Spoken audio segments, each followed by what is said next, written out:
Olá, alunos e alunas do ITQ, da turma de Teologia do Antigo Testamento. Quero me desculpar com vocês, pedir desculpas pelo longo e tenebroso desaparecimento, mas estamos aqui e temos expectativa de concluir logo, em curto prazo de tempo, as apresentações referentes a essa disciplina aqui junto com vocês nessa plataforma. Eu quero convidá-los para que a gente, ao invés de iniciar o capítulo 1, a gente pule para o capítulo 2. A minha ideia é deixar o capítulo 1 mais para o final e começarmos a falar mais propriamente sobre as questões que envolvem bem mais diretamente a teologia do Antigo Testamento, porque o capítulo 1 ele vai falar sim sobre a teologia do Antigo Testamento, mas ele vai se envolver em outras questões periféricas, não menos importantes, tão importantes, mas complementares. Vai falar sobre um pouco de história da igreja. Então ele vai avançar um pouco mais através dos séculos para além propriamente dos textos de Gênesis a Malaquias. Então eu queria começar com vocês logo o início desse processo de reflexão sobre a teologia do Antigo Testamento, e o capítulo 2 eu acho que ele está adequado para isso. Então vamos lá. A revelação de Deus no Antigo Testamento. Aqui nós vamos trabalhar alguns princípios, algumas reflexões sobre como se daria e como seria a revelação de Deus. Bom, quando nós falamos em analisar a teologia do Antigo Testamento, novamente rememorando, teologia, nas descrições dos livros, fala que é o estudo sobre Deus. E eu propus para vocês uma reflexão não minha, mas de outros autores, que sugerem que não que essa palavra esteja errada e que você não vai encontrar ela nos livros e nos textos, você vai encontrar. Teologia é o estudo sobre Deus, sobre a divindade. Porém, junto a isso, nós poderíamos ampliar, como foi falado nas outras aulas. Por quê? Porque quando eu vou estudar algum objeto, por exemplo assim, psicologia, que é a análise do comportamento humano, neurologia, que é o estudo da mente, do cérebro, da cabeça. Então, só que Deus, não é possível trazer Deus para a Terra e colocar dentro de um tubo de ensaio, fazer análises, testes, não. Então, como eu descubro a teologia do Antigo Testamento? Através da Bíblia, que é um livro físico, que nós cremos pela fé, que traz a revelação de Deus para nós, tanto o Antigo quanto o Novo Testamento. Porém, eu passo por uma mediação. Quem vai dentro do texto bíblico, quem vai mediar a revelação de Deus para mim? O ser humano, as pessoas que vão narrar, as pessoas que vão viver as histórias, as pessoas que vão contar essas histórias. Que muitas das vezes, em algumas circunstâncias, quem está contando aquilo que ouviu de alguém, que não necessariamente ele está contando, escrevendo, descrevendo aquilo que ele ouviu de alguém, que necessariamente não foi ele que escreveu. Algo sim que ele aprendeu, algo que ele testemunhou, e ali ele vai relatando, e algo que foi pesquisado anteriormente vai estar relatando e fazendo uma associação com o tempo, o momento que aquele autor está vivendo. Então nós precisamos entender que fazendo uma análise da teologia do Antigo Testamento um pouco mais dedicada, eu preciso entender quem é o autor, para quem ele escreve, por que ele escreve, qual o contexto que ele está escrevendo e quais são as suas intenções. E para isso, vai exigir de nós, em alguns casos, que a gente tenha, juntamente da Bíblia, quando nós vamos fazer a nossa reflexão pessoal, para a nossa edificação de fé, muitas das vezes a gente nem usa um comentário bíblico, um dicionário. Não, simplesmente a gente senta, ora, fala com Deus, pede a iluminação do Espírito Santo, a gente lê e a gente tem um momento de Deus em revelação. Isso é suficiente para a nossa edificação espiritual? Sim. Mas também em alguns momentos, para a nossa própria edificação espiritual, é necessário que a gente também precise se valer de pesquisadores e teólogos. Porque as nossas Bíblias, né, a gente não gosta de Bíblia de estudo. Então, a Bíblia de estudo ela não vem só com texto apenas ele, mas no rodapé tem lá aquelas informações que nós cremos que vai nos ajudar no entendimento do texto, no ensinamento do texto e vai contribuir também para a nossa edificação espiritual. Não é verdade? Então, gente, se a gente tem uma Bíblia de estudo ou a gente comprou aquele dicionário que a gente sonhou com ele, nós estamos passando por outras mediações, que são dos pesquisadores, teólogos, historiadores.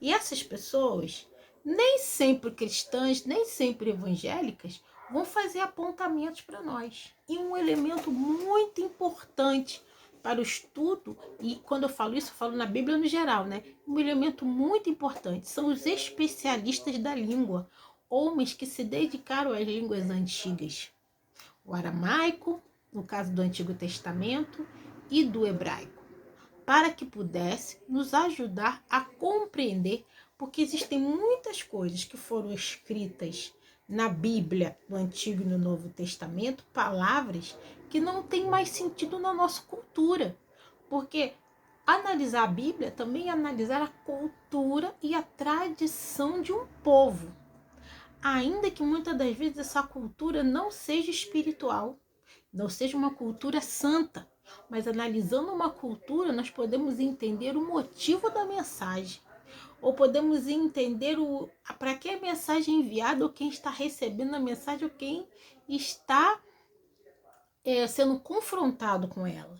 Então, quando nós passamos para um exercício um pouco mais apurado do conhecimento do Antigo Testamento, até certo ponto, nós nos satisfazemos apenas com a leitura bíblica, mas chega um momento que essa análise vai precisar de outras pessoas. Talvez eu não precise ser uma especialista, mas eu preciso saber consultar e ler. E nesse desafio teológico do Antigo Testamento, de pesquisas, nós vamos talvez encontrar diferenças de pensamento, de interpretação de um teólogo para outro teólogo. E isso é uma realidade. Nós precisamos elucidar você, para que você não pense que o caminho da interpretação, o caminho da busca de sentido é um caminho único, que todos os teólogos e teólogas ao longo da história da humanidade tiveram sempre o mesmo entendimento de um texto, de uma passagem, de uma realidade. Se fosse assim, nós não teríamos tantas denominações, com pessoas com pensamentos, interpretações diferenciadas. Então, teologia não é a Bíblia declara, né, que Jesus é o caminho, a verdade e a vida que nós devemos seguir. Mas a partir do momento que nós vamos buscar uma compreensão teológica, nós precisamos talvez avaliar algumas propostas. O fato de Jesus ser o caminho, a verdade e a vida não quer dizer que outras propostas não surjam. Ele está dizendo que ele é o caminho principal, o verdadeiro caminho. O verdadeiro caminho. Mas nós sabemos que na nossa vida, e você, muitas das vezes, até chegar até Jesus, sabe lá Deus onde você andou, por qual caminho você percorreu. Mas você caiu em si, caiu a sua ficha da revelação, e hoje você sabe que o verdadeiro caminho para se chegar a Deus é através do sangue do Cordeiro derramado na cruz. Amém? E agora, falando teologicamente, muitas das vezes nós teremos interpretações que nós precisaremos fazer uma escolha, não é? Para ver o que realmente faz mais sentido, se adequa à nossa fé, à nossa crença. Porque teologia, exercício teológico, pensar sobre interpretações de Deus, tem muita gente falando muita coisa aí acerca de Deus. Ainda mais na internet. Você vai no seu culto, você vai para a escola dominical e ali o pastor diz que você precisa buscar a Deus uma vida separada, se consagrar, e você aperta o botão do seu celular, a pessoa chega e fala uma outra coisa aqui. Mas não foi isso que eu aprendi na igreja. O cara falou assim, não, que isso, vamos, né, vamos fazer tudo que a gente tiver vontade, que Deus está aprovando. E assim nós temos aí, né, nessa caminhada, muitas perspectivas acerca de Deus. Então, como saber o verdadeiro caminho? Na verdade, nós aceitamos Jesus numa denominação e cremos que ali Deus está conosco. Nós temos que buscar desenvolver a nossa fé e caminhar segundo os preceitos do que ali estão. E é um exercício já mais metodológico, compreender dentro das muitas propostas teológicas, muitos escritores que nos aparecem, tentar discernir, compreender com base na nossa prática cristã, né? Aquilo que melhor se enquadra na nossa visão. Deus não muda, mas o ser humano muda. Por quê? Porque quando observamos a teologia do Antigo Testamento, levar em consideração também a temporalidade. O Antigo Testamento é um livro que remete a uma sequência de contos, de histórias, poemas, romances, né, num período de 4.000 anos. Gente, quantas mudanças as pessoas, o povo de Israel, passou em 4.000 anos? E quantas mudanças também não passaram as pessoas que estiveram ao redor, que interagiram com essa cultura? E Deus, ele nos fez como seres humanos para passarmos por um processo de mudança. Um dia eu fui um bebê, hoje eu sou uma pessoa adulta.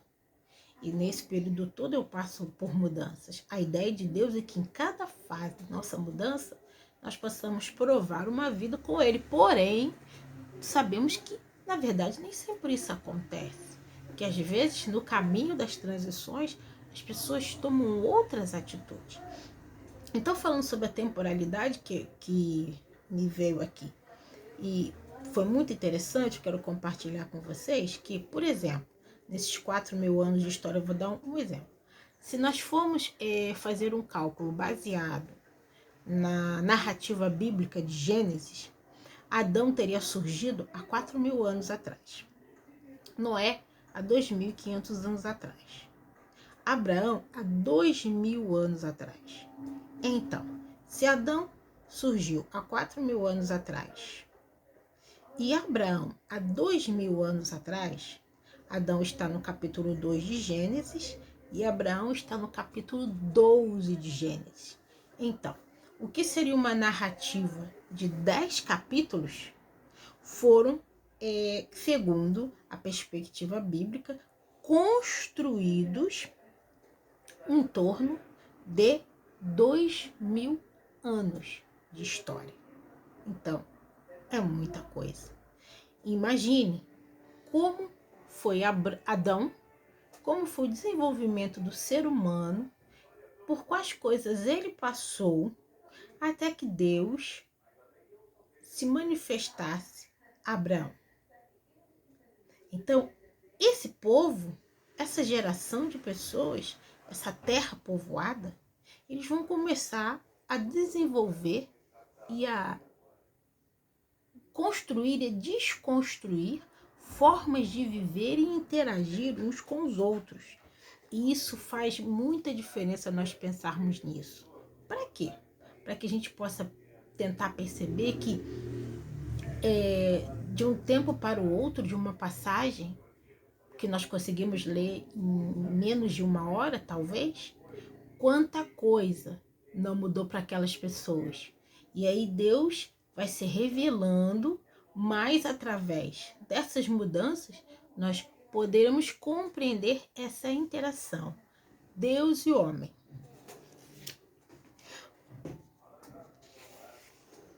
No tópico 1, a origem da fé em Israel e a psicologia dos hebreus. A introdução do texto, como nós estamos trabalhando, né, online, fica absolutamente impossível. Nós lemos a apostila, até porque eu não tenho costume de ler apostilas, literalmente falando. Então a gente acompanha algumas partes que a gente entende que precisam talvez de um olhar e a gente precisa fazer escolhas, né? Então, nessa primeira parte, eu faço essa introdução para que a gente possa pensar nessa questão que estão implícitas no texto.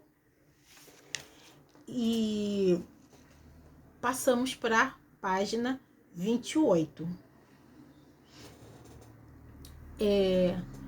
No que podemos tirar uma ideia dessa folha, dessa página 28, podemos refletir que Israel pratica sua fé mediante a um contexto politeísta. Então, Deus chama um povo, ele vai desenvolvendo a cultura da sua própria presença e existência no meio do povo de Israel, paulatinamente, embora tenham assim episódios fantásticos, né, como chuva de fogo caindo, mas nós vamos ter também, podemos compreender que ele vai também, em muitos momentos, trabalhando lentamente na vida do povo e incutindo, através dos seus servos que ele envia, a prática dessa nova cultura que propõe a eles desconstruírem os deuses da terra para assumir ele apenas como Deus. O que eu queria que a gente atentasse nesse momento dessa página 28, que essa coisa de muitos deuses é absolutamente natural. A terra estava empovoada de figuras, de imagens, de referências de deuses. O que acontece hoje no nosso meio, né, as múltiplas opções religiosas, naquela época era muito pior. Então, qual era o desafio do povo? Manter a sua fé, cultivar a sua esperança, ou cultivar o seu relacionamento familiar enquanto povo que se reconhece como família, em meio a uma comunidade ao redor, onde as pessoas têm múltiplos deuses e muitas formas de os servi-lo. E isso é muito interessante porque apela para nós. Talvez a gente não tenha coragem de idolatrar um ícone feito de gesso. Mas a pergunta é, será que existem novos deuses nessa geração? Quem são os elementos, as coisas que o homem tem adorado? A pergunta é, nós como cristãos, nós temos a consciência de que nós podemos cair no erro da idolatria? Porque uma coisa é ver um elemento, uma figura, né, elevada. Se tiver 1 metro, 2 metros, a gente fica horrorizado. Meu Deus, olha aquele ícone ali. E as pessoas, né, desenvolvendo aquela fé. Mas às vezes coisas pequenas podem ser um Deus na minha vida, como um celular. De repente um carro, uma casa. A própria família pode ser um Deus. Um filho, um esposo, uma posição pode ser um Deus na nossa vida. Então, Israel é convidada a rever seus valores.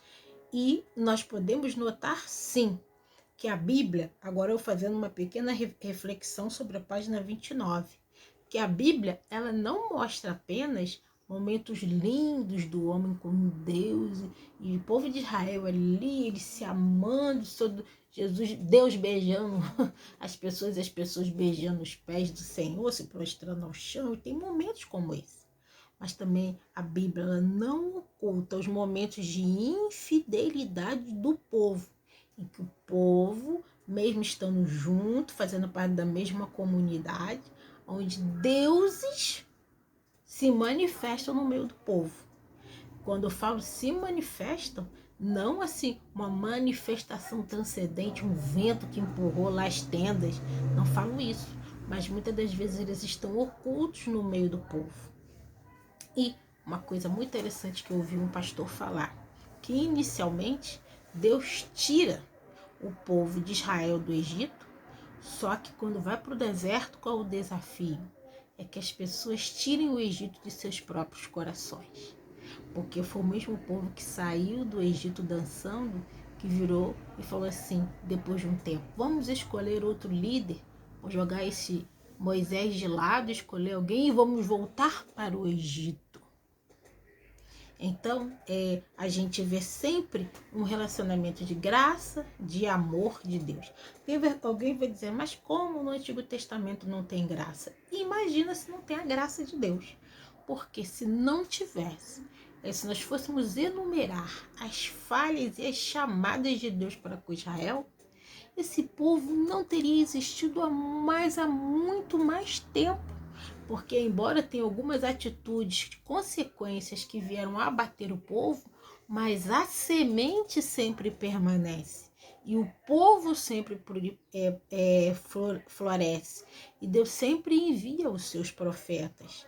E normalmente quando você vê o profeta, não é para dizer que está tudo bom.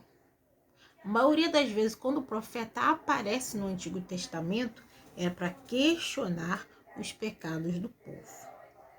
Bem, aqui nós temos na página 29, o primeiro, segundo, terceiro, quarto, quinto parágrafo. Eu queria discutir algo com vocês aqui. É preciso compreender que o método da dúvida foi criado pelo filósofo René Descartes. Este pensador é o criador do método conhecido como cartesiano, que põe em dúvida tanto o mundo das coisas sensíveis, poder tocar, quanto as inteligíveis, poder pensar, ou seja, duvidar de tudo para então provar a existência de tudo. Esse método, também conhecido como racionalismo do século XVIII, é um dos grandes responsáveis pela origem da ciência, que tem como premissa fundamental a prova científica para afirmar a verdade. Muitos cientistas e filósofos questionam a Bíblia e exigem provas científicas da existência de Deus baseadas nesse método. Contudo, essas provas, esse tipo de racionalismo, são uma prerrogativa moderna. A ferramenta utilizada pelos autores bíblicos não era dúvida. O racionalismo moderno é muito menos a prova científica. A ferramenta do povo hebreu é também a teologia e a fé. Bom, o que nós podemos primeiro concluir? Os povos antigos, especialmente desse contexto que nós estamos aqui falando do Antigo Testamento, praticamente, assim, já existiam alguns sinais de ciência no Egito, descoberta, o ser humano está sempre descobrindo alguma coisa, e tudo é importante para a construção da história, para culminar aquilo que nós temos hoje, desde que quando o homem descobriu a roda, e que ele poderia fazer um caixote, colocar umas rodas, ou puxar por um animal, ou os próprios homens, para poder transformar as coisas. Isso é um tipo de pensamento, de ato científico, que ele está usando a sua inteligência para descobrir coisas, para desenvolver a sua vida em grupo ou no particular. O que esse parágrafo está querendo dizer? Está querendo dizer que toda a Bíblia, nós precisamos vê-la como um ato, primeiro, de fé. E segundo, não só de fé, de acreditar, eu acredito, mas de prática. Porque, na verdade, o que Deus sempre quis do povo de Israel, desde o seu nascedouro até nós aqui, os gentios, é que houvesse fé, mas que também houvesse prática. Porque lá na frente, no Novo Testamento, vai se dizer que, né, sem fé é impossível agradar a Deus, mas aquele que tem fé, né, mostre-me as suas... eu mostrarei as minhas obras pela minha fé. Mas, mesmo que não esteja isso claramente descrito no Antigo Testamento, quando Deus exige do seu povo atitudes, essas atitudes vão de complementar a fé que tanto afirmamos ter. Então, a questão aqui é que o povo bíblico, os autores bíblicos, eles têm essa fé. E eles não questionam essa fé, até porque eles vivem um relacionamento com um Deus, os autores bíblicos, que viveram alguma experiência, um relacionamento com Deus, que os baseou para esta inspiração. Só que é o seguinte, a questão da fé, ela pode ser praticada em qualquer religião. Fé é o quê? Acreditar é crer. Às vezes eu posso até estar crendo na coisa errada. Eu posso ter fé, sabe em quem? Em mim. E achar que eu sou suficiente para tudo. E que eu não preciso de nenhuma expressão divina, nem de Deus, nem de coisa nenhuma. porque eu acredito que através de mim, do meu trabalho, do meu esforço, eu chego lá e ponto, acabou. No máximo que eu posso contar é com o remédio, com a ciência, mas sou eu. Então, quando fala que o povo da antiguidade de Deus tinha fé, todos os religiosos, se a pessoa se diz religiosa, se a pessoa se diz que acredita em algo sobrenatural, fora do natural, é um tipo de fé. O problema é fé, essa fé tal, para nós, talvez não esteja no direcionamento que nós acreditamos, né? Então, todos os povos da antiguidade, eles manifestavam a sua fé. E vou falar para você, quando a gente vê algumas construções antigas da antiguidade, que nós encontramos ali expressões de outras divindades, você tem que ter muitas vezes muita fé para fazer um negócio trabalhoso daquele, ao invés de você estar plantando, colhendo ou descansando, você fazer aquilo, você tem que ter muita fé para às vezes insistir em projetos exaustivos, cansativos e sem as tecnologias atuais para você transportar uma pedra de um lugar distante para o outro. Uma coisa é quando um povo antigo, quando alguém da antiguidade vai fazer um prédio para alguém, para o rei ou para a comunidade. E aí você vê que todo aquele esforço comum é para o bem comum. Agora, quando você apresenta uma estrutura trabalhosa em honra de um ser divino, você tem que ter assim uma vontade muito grande de estar ali realizando aquilo, acreditando que aquelas forças vão estar se agradando. Então, realmente, esse conceito de fé, ele é aplicável a todas as pessoas que têm uma crença e que se movem de alguma maneira sobre aquelas afirmativas, né? Mas aqui está falando que Descartes ele vai criar o método da dúvida. Bom, primeiro, e ele está dizendo que o autor bíblico ele não duvida do que diz, né? E que nós, na verdade, ele está dizendo, né? Não devemos duvidar e não devemos... Diz que a fé não é baseado em teólogos e filósofos. Isso é uma grande verdade. Mas deixa eu explicar para vocês um pouquinho sobre quando a Bíblia começa a ser questionada. Em especial aqui o contexto do Antigo Testamento. Não sei se eu já comentei com vocês na outra aula, mas eu vou ser muito breve, não vou contar todos os detalhes, tá? Então, assim, isso aqui é uma exposição limitada, né, ao tempo que vocês precisam ter para poder digerir todos esses minutos de aula. É o seguinte, o ser humano ele sempre questionou a questão da fé. Então, não foi a partir de René Descartes que a fé é questionada. Nós já vemos aqui. Eu vou dizer, eu vou aplicar não para todas as expressões de fé, mas vou falar do cristianismo de forma específica. Ainda mesmo, a gente pode ver que na história da igreja, enquanto a igreja pregava após os apóstolos, você vê pessoas questionando a fé cristã. Na Idade Média, você vai ter aquele conflito entre fé e razão. Até que ponto vai a fé, até que ponto a razão precisa prevalecer, até que ponto e por que a fé precisa prevalecer e quem deve prevalecer, se é a fé, se é a razão. Então, assim, René Descartes não acordou assim numa bela manhã de primavera e falou: ai meu Deus, não, será que Deus existe? Não necessariamente assim. O que vai acontecer?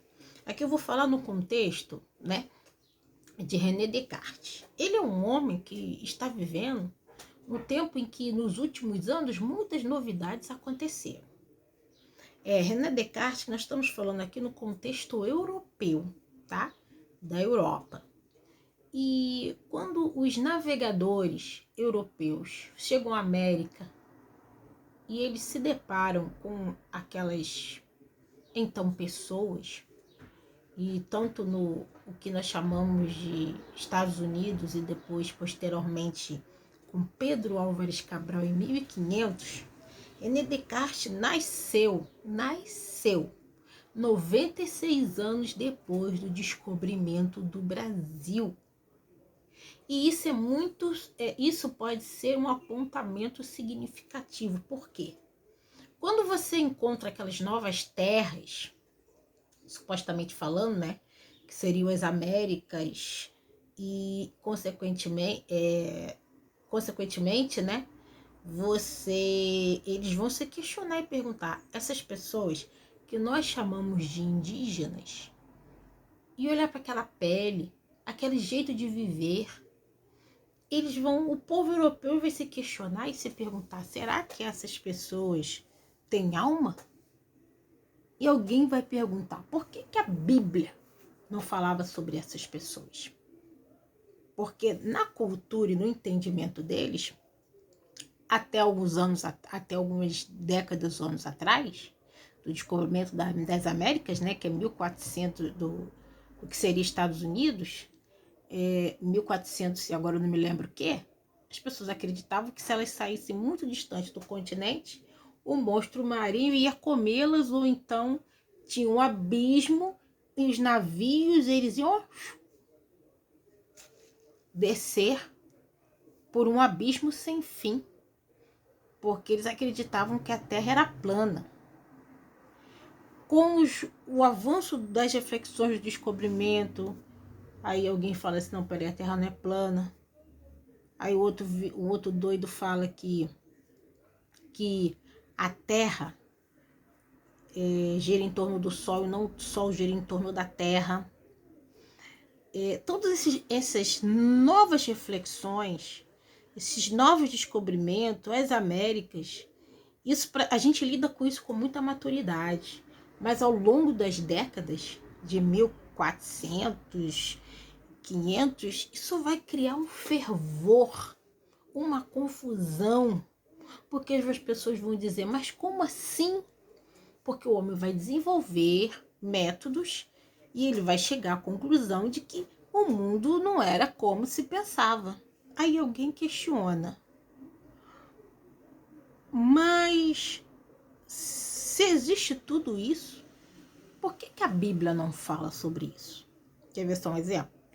Quando foi uma questão científica, vamos dizer assim, de uns anos antes de René Descartes nascer, levando em consideração que ele vai nascer, vai crescer, vai ser adolescente, para depois, como adulto ou jovem, começar a pensar filosoficamente até o ponto dele ser reconhecido, né? Mas um pouco antes disso, né? Um pouco não, décadas, né? Séculos antes disso, eles vão se questionar assim, ué, por que quando Josué orou para o sol parar, se agora, depois com muito sacrifício, eles descobriram, mas foi dificuldade para aceitar, né, a premissa. E por que Josué mandou o sol parar, se que na verdade quem gira é a terra? O que eles não tinham maturidade para compreender é que, independente de quem parou, se for o céu ou se for a terra, Deus fez um milagre. Mas para eles isso não era suficiente, porque para eles, para os pesquisadores, né, não era suficiente, porque se a Bíblia tem toda a verdade, ela é verdade literal, por que Josué falou aquilo? Primeiro, a cultura judaica cristã, a cultura judaica da antiguidade entendia que realmente a terra era plana. Sim, que Deus tinha feito os fundamentos, não tem Salmos, os fundamentos da terra. O que seriam esses fundamentos, né? Essas bases, esses pilares que ficariam aqui a terra, ficariam os pilares sustentando a terra. Então, se você tem pilares, é plano. E eles também tinham uma ideia de que, como a terra era a criação de Deus para ele, era o centro do que poderia existir além das estrelas. Então, essa era a mentalidade. Só que o que acontece? Quando Deus ele nos mostra as coisas, mas nem sempre na vida ele nos mostra tudo, nós temos entendimento de tudo, nós sabemos tudo, nós temos a plenitude de tudo.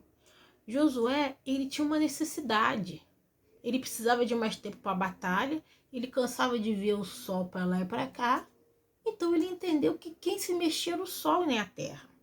Tanto que até hoje na nossa cultura, a gente fala que o sol se põe, que o sol nasce.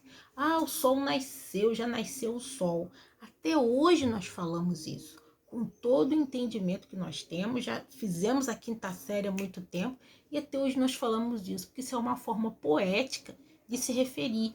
Porque, na verdade, humanamente falando, o que parece que acontece é isso mesmo.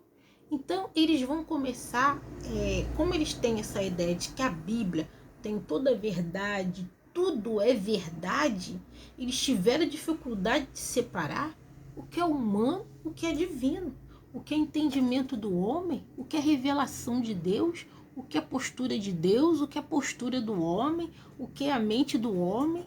E Deus, ele entende essas coisas todas. Ele sabe a necessidade. Então Deus, viu, o cara estava no meio da guerra, ele precisava de mais tempo. Ele falou, para o sol aí, Deus. Ele pediu isso. E Deus entendeu o que ele queria e agiu de acordo com a necessidade. Embora ele não tivesse a clareza do que ele estava falando. E talvez hoje nós, mesmo com todo o descobrimento, toda a cientificidade que nós temos nesse mundo que nós vivemos, quantas coisas, mesmo da terra, da água e do ar, nós não temos clareza. Nós não temos ciência da profundidade. Até hoje, né, muitas das vezes, os cientistas se questionam se devemos ou não comer chocolate, até que ponto o café é bom ou não. O Globo, que dirá o Globo Repórter. Um ano fala, coma ovo, no outro fala, não, pelo amor de Deus, não faz isso não, não come ovo não. Beba leite, depois fala, não, não é para beber leite não. Então a ciência, muitas das vezes até ela, coitada, se confunde nas suas reflexões. Mas Deus, ele fez todo mundo, toda a humanidade. Nós ainda não temos a ciência das profundezas, da sabedoria e do poder de Deus. E esses homens vão começar a questionar questões como essa, né? Porque eles acreditavam que a Terra era plana, sim, porque tinha os fundamentos, as bases, como a Bíblia fala, mas o autor, quando ele fala de base, de fundamento, dá essa ideia mesmo de terra plana.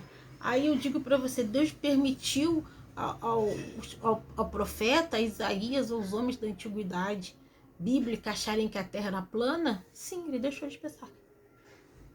Mas isso muda a fidelidade, a verdade de Deus? Bom, quantas coisas nós não sabemos? Quantas coisas não temos ciência ainda hoje? E Deus permite, né? Como o próprio Jesus falou, que a ciência ia se multiplicar. Ele sabia que as pessoas iam passar a descobrir coisas incríveis, inefáveis, e saber melhor utilizar as plantas. Talvez nem hoje ainda saibamos utilizar as plantas com todo o seu potencial. Talvez ainda não saibamos. Mas na nossa maturidade cristã precisamos entender as limitações de um tempo. E isso vai invalidar a existência e a significância de Deus para a nossa vida? Não. Mas nesse processo, lentamente, né, de questionamentos, aos poucos, a comunidade científica vai colocar os olhos sobre a Bíblia e tentar fazer cálculos e tentar usar uma régua, seja lá o que for, para tentar comprovar a veracidade ou não dos acontecimentos bíblicos. Sabe o que vai encontrar? Muitas das vezes não vai encontrar nada. E aí, o que a ciência diz? Então, esse fato não ocorreu. Porque você não vai encontrar bases sólidas para a afirmação de muitas coisas no contexto bíblico. Não estou dizendo aqui que René Descartes, que ele vai colocar os seus olhos para as reflexões bíblicas, que é o pouco que eu sei sobre Descartes, não vi nada dele falando sobre a questão da religião. Não estou falando que ele não fez isso ao cristianismo, mas vai ser, eu não digo que a população inteira vai ter acesso à pesquisa como hoje não tem, A população toda dessas épocas de 1400, 1500, a maioria mesmo do povão, meus irmãos, está lá na horta, na roça, trabalhando de dia para comer à noite. Manter a sua religiosidade simples, vai à missa, né? E não tem muito essa noção. Aos poucos, o povo mais humilde vai começar a ter um certo acesso a essas coisas, porque as informações também, pensando, gente, que tudo que acontece nesses séculos, nessas décadas, as coisas acontecem paulatinamente. Não é tempo de internet que eu coloco um vídeo aqui, a pessoa lá no Japão está sabendo o que está acontecendo aqui no Brasil em tempo real. Não é isso. Então, assim, são pesquisas, as coisas são feitas muito devagar, no início, com resistência, mas aos poucos a comunidade científica e a comunidade filosófica vai começar a levar em consideração, sim, essas questões, né? Porque a Bíblia não fala dos povos do outro continente, do outro lado. Por que então a Bíblia fala, né, sobre mas aí fala lá em Isaías, mas tem a redondeza, tem os fundamentos, mas tem a redondeza da terra. Porque para o povo judaico, a terra, como eu falei para vocês, plana, com fundamentos, e tinha uma abóboda, né, tipo uma abóboda celestial, onde se sustentam os firmamentos e ao redor o sol está girando, né? Então, de certa forma, há de se dizer, esse povo bíblico, se eles têm a revelação de Deus, por que Deus não revelou para eles direito? Aí o questionamento é, será que realmente Deus revelou? Ou essa questão do judaísmo versus, consequentemente, cristianismo é uma invenção cultural que pegou e deu certo, cultural religiosa? São essas as reflexões de um povo. Então, aqui, como está falando da dúvida, Descartes é um tempo em que as pessoas, através do questionamento, eles vão chegar realmente a muitas conclusões científicas. Então, René Descartes vai desenvolver esse método da dúvida, porque ele vai se questionar se a pessoa está... vou dar um exemplo aqui, não é isso não. Mas você está espirrando por quê? Você está espirrando etocinos, tá? Isso pode significar alguma coisa? Né? Então, através do questionamento, se pode chegar às respostas na ciência e na filosofia. Através do questionamento, pode-se chegar a uma conclusão. Então, ele vai utilizar esse método cartesiano, né? Que vai avaliar tudo aquilo que você pode tocar, mas que também ele pode também separando, observando, chegar a uma nova conclusão, a uma nova perspectiva, e tudo que aquilo que a gente possa pensar, pensando melhor, refletindo melhor, a gente pode chegar a uma conclusão mais lógica que faça mais sentido. Ou seja, duvidar de tudo para provar a existência de tudo. Na verdade, Descartes talvez ele nem queira negar tudo, mas ele quer provar a existência, mas aí nessa caminhada ele acaba, ele não, na intenção dele, muitas coisas vão ser descartadas, porque não podem ser provados, né? Esse método também é conhecido como racionalismo do século XVIII, um dos grandes responsáveis pela origem da ciência. Então, o que acontece? É uma coisa legal? Tem ciência, se tem ciência, tem remédio, tem recursos, mas tem um lado, né, que às vezes também pela ciência, o homem constrói uma arma cada vez melhor para poder ferir o seu próximo. Então, é uma faca de dois gumes, literalmente, que tem como premissa fundamental a prova científica para afirmar as coisas, verdade. Muitos cientistas e filósofos questionam a Bíblia e exigem provas científicas da existência de Deus baseada nesse método. Ora, não nos iludamos. Se a pessoa não tem uma experiência de fé transcendental com Deus, algo que faça ela sentir no seu corpo uma convicção inexplicável, que também não pode ser comprovada cientificamente, ela pode ser tentada a realmente questionar os conteúdos bíblicos. E a palavra de Deus ensina que quem convence o homem do pecado, da justiça e do juízo é quem? O Espírito Santo de Deus. Aí eu estou aqui colocando um pouco de fé nessa salada. Então também é necessário que aquele que se debruça sobre o estudo da teologia, ele precisa compreender as possibilidades que a ciência pode dar até para o estudo da Bíblia. Porque eu posso falar assim, então já que o cientista não quer na Bíblia, eu não quero saber nada de ciência. Você não quer saber de ciência, não? Você não quer saber de cálculos, de reflexões filosóficas? Amém. Então faz o seguinte, rasga sua Bíblia de estudo. Não rasga não, dá para mim. Sabe por quê? Porque a Bíblia de estudo vem com rodapé. E muitas das vezes o rodapé vem com pesquisa científica. Pesquisa científica literária. Pesquisa científica linguística. Vem com cálculos.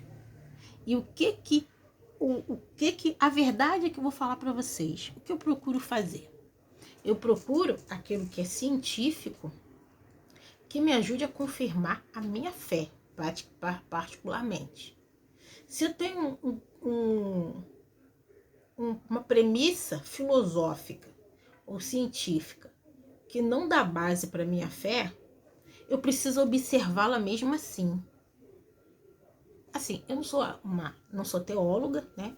Não sou uma grande cientista. Eu tenho bacharel em teologia pelo MESP, né? E estou exercitando aqui a minha formação. Eu sou formada em história, estou tentando terminar uma pós-graduação em história antiga e medieval e filosofia. Estou fazendo agora e sociologia, estou tentando fazer. Então, assim, eu estou meio enrolada com essas coisas todas, né? Mas estou tentando fazer e eu cheguei à conclusão de que tem muita coisa que eu posso aproveitar para o entendimento, para a explicação das escrituras. Porém, a filosofia, a ciência, a história, ela tem um limite, que é o limite do raciocínio lógico. Se eu desprezo totalmente a ciência para o entendimento das escrituras, eu perco a oportunidade de compreender muita coisa, inclusive como era a cultura judaica. Inclusive alguns contextos que não estão claros no estudo do Antigo e Novo Testamento.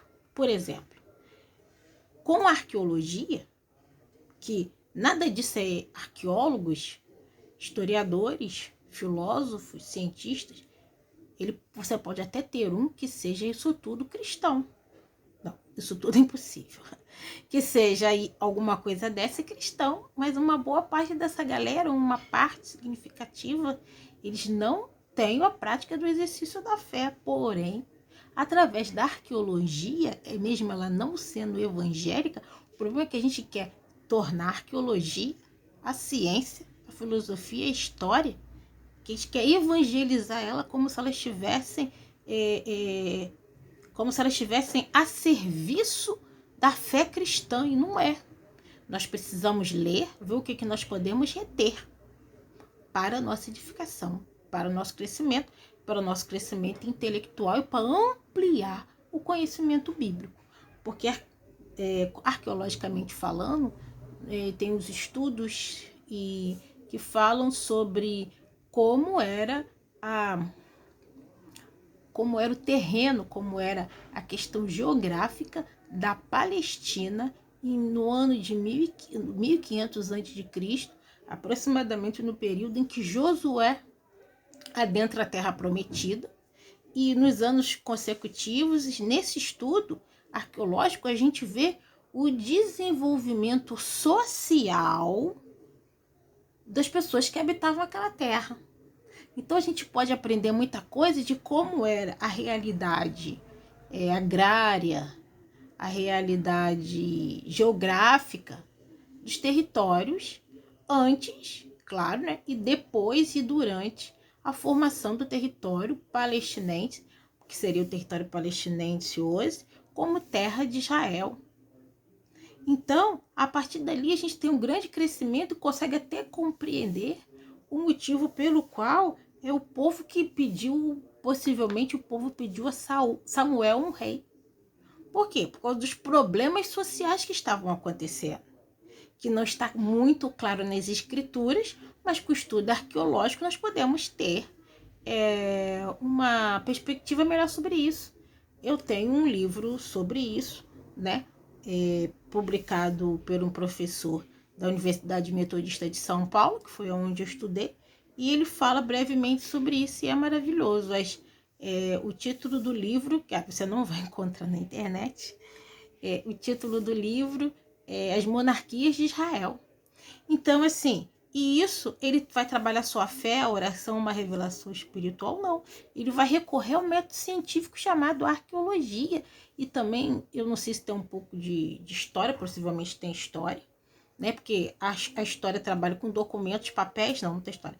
E a arqueologia trabalha com materialidade, com vasos, com material, com coisa física, né? O anel, a estrutura também colabora com um pouco de geografia, de geologia, que é a modificação das camadas do solo, de um tempo tá assim, o outro assim, você consegue identificar uma guerra num possível período histórico, observando o solo. Às vezes você tem uma vasta camada de coisas queimadas ou algo molhado e o mesmo solo algo mais seco, e ali quem é especialista ele pode identificar não só para o nosso contexto bíblico, mas de outros países, outras realidades, descobrir o que aconteceu há anos passados. Então, assim, hoje uma coisa é ser o pastor ou o homem e mulher que cuida de vidas, né? E ele vai orar, ele vai buscar, ele vai se consagrar. Mas se ele entende a necessidade de um aprofundamento nas questões teológicas, dependendo do tipo de ensino que ele pretende dar, ou de entendimento, ou de elucidação das escrituras numa explanação de uma pregação, talvez ele vai precisar recorrer sim. Assim como nós temos hoje pastores psicólogos. Por que nós temos pastores que recorrem à ciência, psicologia é ciência, para orientar o seu povo a fazer um atendimento pastoral? Se, né, eu não posso me valer de... aí eu pergunto, será que o pastor que é psicólogo, ele está trabalhando com os seus membros no gabinete pastoral, assistência psicológica, fazendo uso daquilo que ele aprendeu na sala de aula? Sim. A pergunta é, será que tudo que ele aprendeu na psicologia, ele faz uso para aplicar na sua prática pastoral? Com certeza não.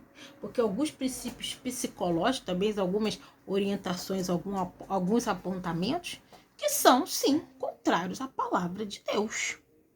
Eu duvido se a mulher chegar num psicólogo e dizer assim, ai, eu estou solteira, o homem, estou solteira, mas eu sinto que eu preciso ter uma intimidade com alguém, mas a palavra de Deus diz que eu só posso ter intimidade com alguém se eu casar. Só que o psicólogo vai falar isso, não, minha filha, casa primeiro, ele vai falar assim, não, encontra uma pessoa legal e vai. É verdade ou é mentira que eu estou falando? Então, né, eu quero ler agora o último parágrafo aqui.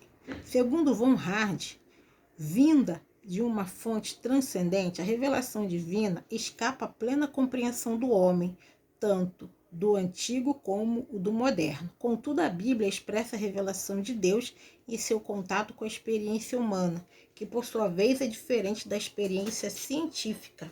Podemos analisar e estudar as atividades divinas à medida que se revelam a inteligência dos agentes ou veículos da revelação.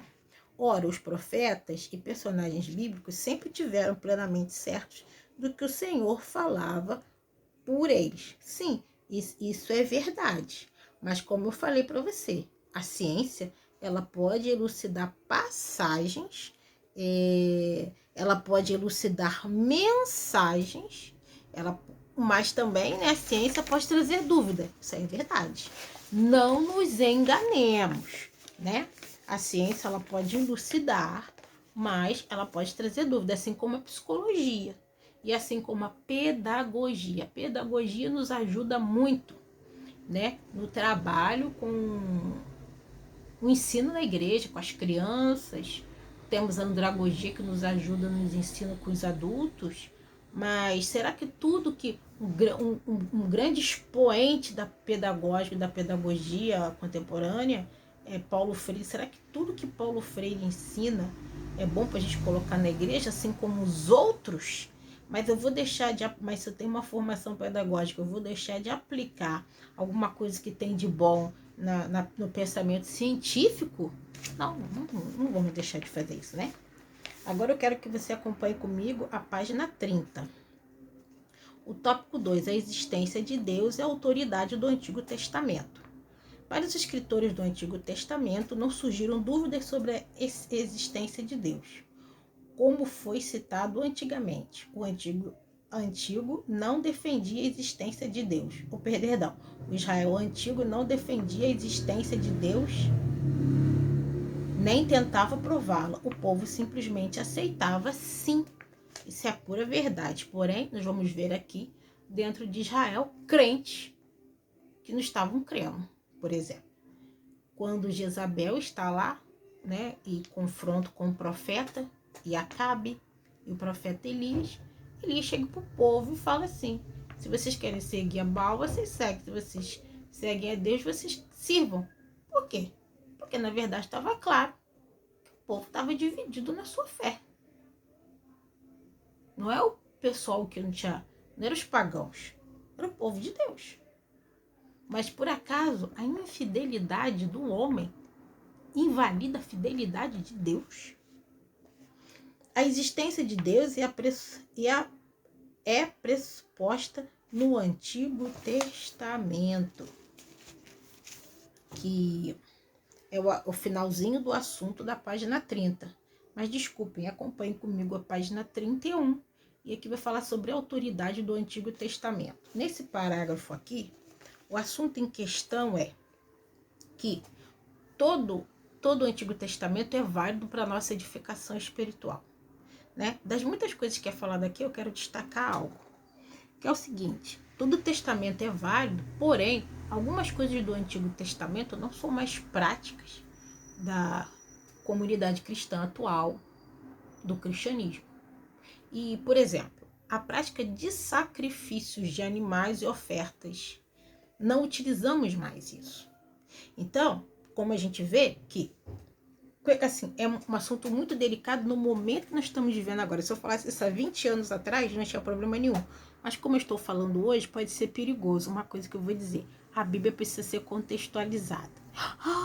O que nós vamos pensar?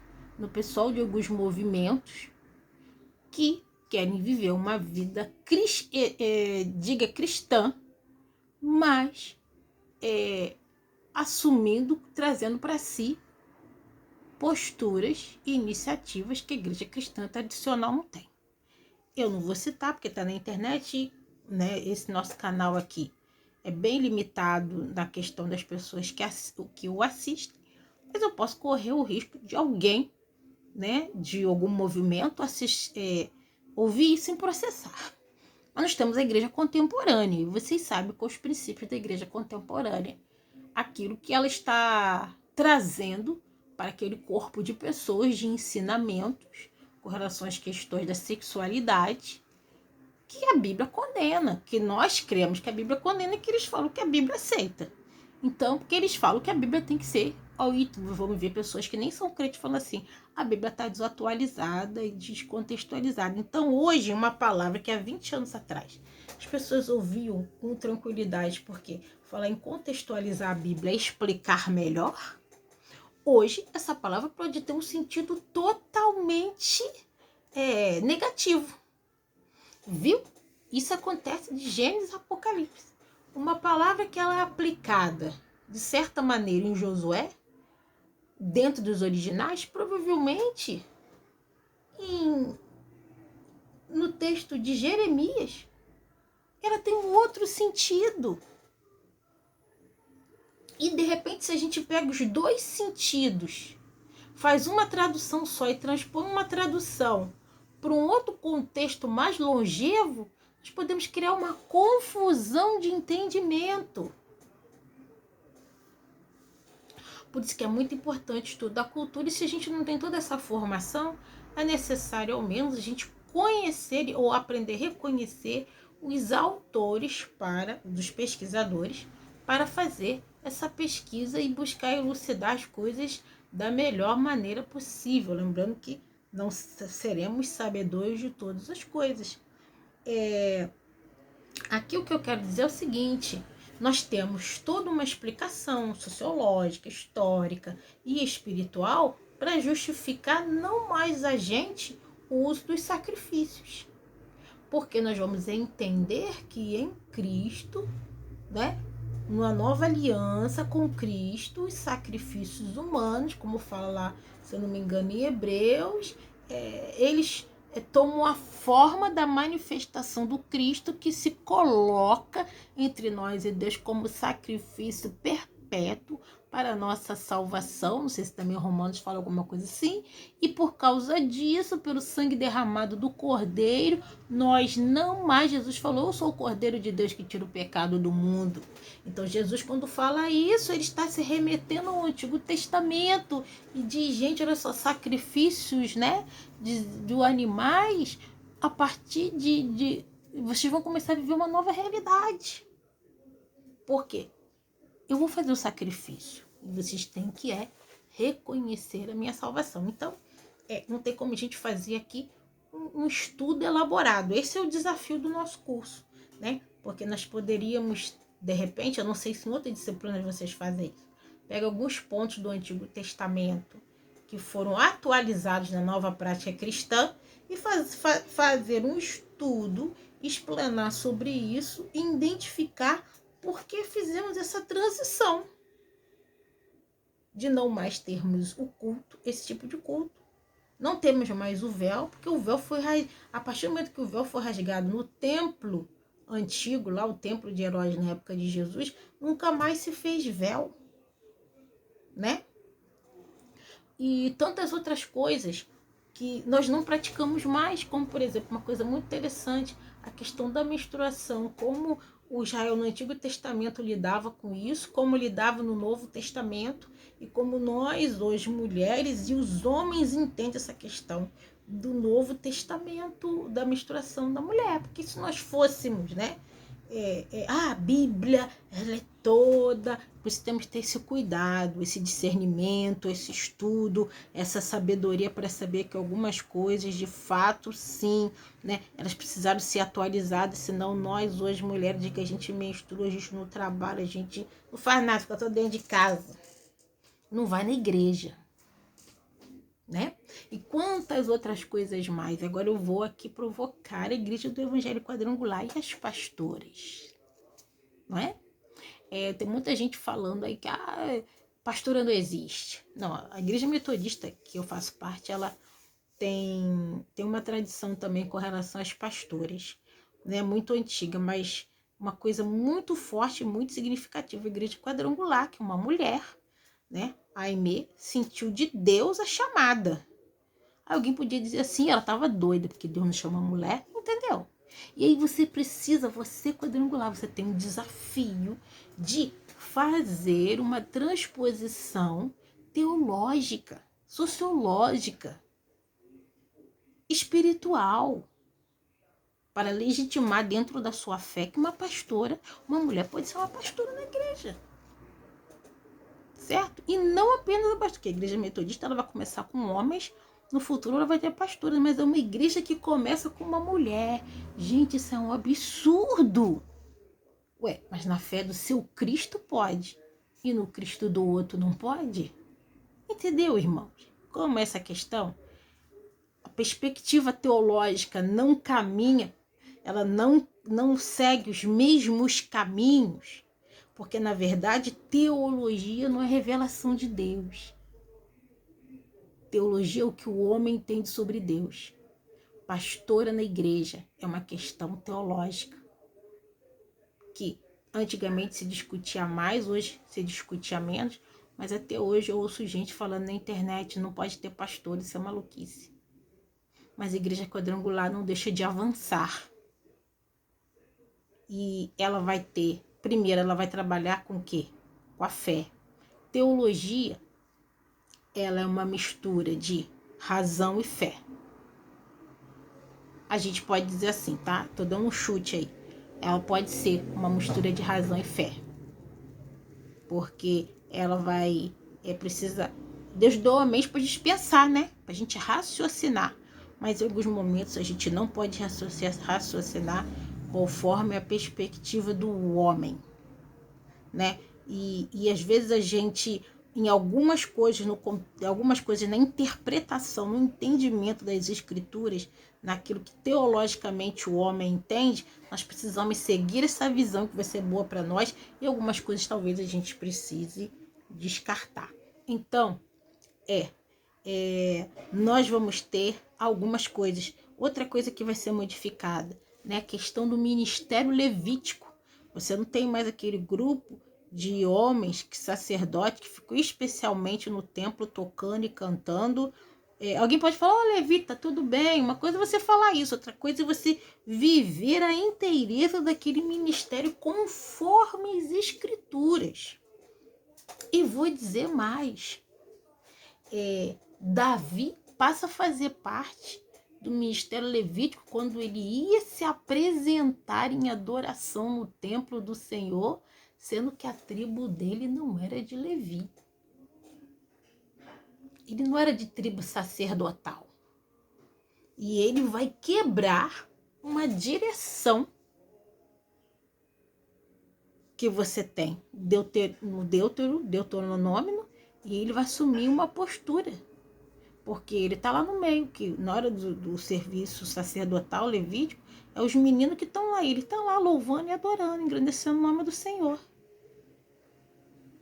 E mais ainda, Jesus não é de tribo sacerdotal, nem de levíticos, e nem da tribo sacerdotal, de cantores, de ministros e nem de sacerdotes. Jesus era da tribo de Judá, uma outra quebra num padrão das leis do Deuteronômio. E aí, irmãos, nessa perspectiva, nós precisamos entender a visão do Espírito, mas também raciocinar biblicamente e entender essas transições de processos. Então, aqui, a página 31 ratifica a autoridade do Antigo Testamento, mas entendendo que ao passar do tempo, algumas mudanças, elas hão de acontecer. Irmãos, Antigo Testamento e Novo Testamento não entram em conflito. É muito fácil eu falar isso para vocês, jogar essas informações. Por isso que muitas das vezes, né, desculpa, sacudiu aqui, muitas das vezes é necessário, né, o que vai fazer realmente com que a gente tenha uma prática real, consistente do exercício teológico do Antigo Testamento analisando o texto, fazendo uma hermenêutica, praticando uma possível exegese, né, mesmo com poucos instrumentos, e aí o desenvolvimento teológico ele se dá de prática. Então, esse livro, né, é um livro de introdução para que a gente possa entender um pouco da mentalidade, né, desse povo verotestamentário. Mas a gente acaba, tem alguns exemplos que você vai estar lendo aqui na apostila com o tempo, mas a gente acaba precisando fazer escolhas, e nem sempre essas escolhas nos proporcionam uma análise do texto clara, com a sua compreensão e desenvolvimento, né? Porque algumas leis, como os 10 mandamentos, permanecem, né? E o próprio Jesus falou assim: eu não vim para revogar a lei, mas eu vim para aplicá-la. Aí eu digo para vocês, Jesus veio aplicar a lei, mas como eu falei para vocês, uma coisa simples. E a questão da mulher quando ela está menstruada? A gente faz tudo errado. Só que aí nós iremos sentar, ou grupo de estudo, estudar, ver as transições temporais, e não só temporais, mas culturais também inevitáveis, que fazem com que, se a gente queira reviver algumas coisas, nós vamos entrar em retrocesso, né? E a gente também tem que tomar, né, tem um exercício, a responsabilidade da igreja cristã hoje, de 2022, ratificar algumas coisas que a palavra de Deus nos orienta, mas também descartar algumas coisas que estão surgindo. Então, isso é um exercício, né, particular, isso é um exercício de comunidade de fé, de igreja, isso é um desafio, né? E a igreja vai avançando. Página 32, tópicos 3. Conhecer a Deus é mais do que conhecimento intelectual. Conhecimento intelectual é importante. A gente sentar, pegar os livros, os recursos sociológicos de alguém, históricos, arqueológicos, para a gente poder repensar, porque alguma coisa que para a gente hoje já é ponto batido, a gente lida com isso muito bem, foi no passado alvo de exercício teológico, algo de exercício científico, filosófico, que nos incentiva a ser igreja como nós somos hoje. Um dos exemplos que nós temos, né, sobre isso é Lutero, né? Lutero, chegamos agora em outubro, né, o dia da Reforma Protestante, e tudo que ele fez foi pela fé também, mas foi um exercício intelectual, então ele deixou uma herança para gente, né? Nós temos também outros autores bíblicos da antiguidade, inclusive o livro fala aqui, né, sobre, no primeiro capítulo, nós não tratamos Calvino, né, os irmãos da patrística. Então a gente vai ver no primeiro capítulo depois que muita gente, muitos teólogos famosos da antiguidade já deixaram para a gente uma herança mastigada de como nós deveríamos interpretar alguns sentidos da mensagem bíblica, né? Então, assim, isso também não nos exime de fazer esse exercício, como se fosse alguma coisa muito secularizada, sendo que algumas pessoas necessitaram passar por esse processo de entendimento. Inclusive, nós temos aí um grande autor que revolucionou o pensamento cristão e deixou herança que é praticada por nós até hoje. Eu esqueci o nome do homem. E eu vou lembrar, né? Mas já estava tudo mastigadinho, sabe por quê, irmão? Alguém já fez pra gente, né? Então, é fácil pegar as coisas prontas. Então, servir a Deus precisa passar por essa experiência do conhecer a Deus, não somente intelectualmente. É muito necessário nós termos essa parte da experiência de Deus em que Ele fala e testifica aos nossos corações. Mas também o exercício intelectual é mais que necessário, porque através do intelectual a gente orienta as pessoas. Através do intelectual, também junto com o espírito, o discipulado da igreja, ele se manifesta.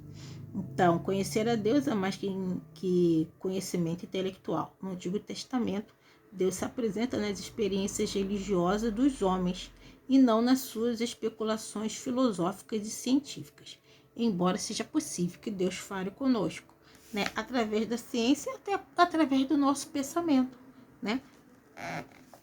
Então, aqui depois fala o vocábulo sobre o que é revelação e como Deus se revela. E eu achei muito interessante os meios da revelação na página 36. Vai discutir aqui alguns exemplos bíblicos de como Deus se manifestou ao homem, né? Como a aparência de anjo, como uma chama ardente, como fogo, a voz de Deus no jardim, muitas coisas aqui. Nós não podemos, é um desafio, né? Isso é a minha opinião teológica, como eu entendo Deus. Eu acho que nós não podemos perder o bonde da revelação e de acreditarmos que Deus pode aparecer para nós de uma maneira ou em sonho ou em revelação. Mas o que vai nortear isso? Como é que eu vou saber que é Deus? Porque Deus não vai falar nada para nós que esteja fora da palavra. E o nosso desafio é ouvir, né, a voz de Deus, que é inconfundível. Se, apesar de todos os desafios, talvez eu aprendi que ela teve medo também, mas se a Aimee não ouvisse a voz de Deus, né, se ela não tivesse uma experiência notável com Deus, do extraordinário, a igreja quadrangular não existiria, você não estaria aí e eu não estaria aqui falando com você. Bom, página 30 Perdão. Eu vou encerrar por aqui, tá? Então, essa é a exposição do nosso segundo capítulo. Até a próxima!